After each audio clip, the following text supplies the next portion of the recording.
Sekolah Menengah Atas Angkasa Bandung realisasikan bantuan pendidikan menengah universal atau BPMU tahun 2022.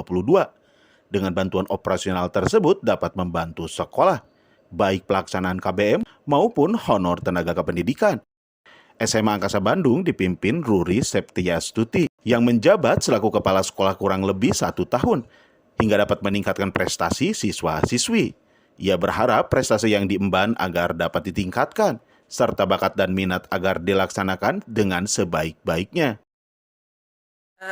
Siswa-siswi kami itu bukan yang menengah ke atas seluruhnya, tapi masih ada juga yang menengah ke bawah yang membutuhkan cukup bantuan, apalagi terakhir kemarin ini masa pandemi yang lumayan 2 tahun.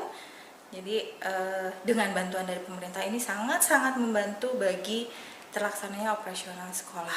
Saya kebetulan baru 1 tahun terakhir, jadi pada saat pengangkatan itu masih pada masa pandemi.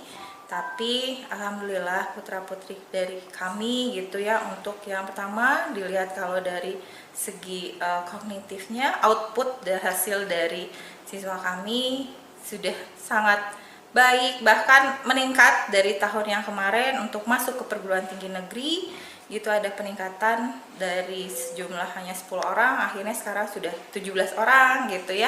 Dan juga rekor kami itu ada masuk ke ITB gitu di tahun ini. Alhamdulillah ada 2 orang siswa kami yang lulus masuk jalur SBMPTN di ITB gitu. Widi Herian mengabarkan, Hadas TV, Kota Bandung, Jawa Barat.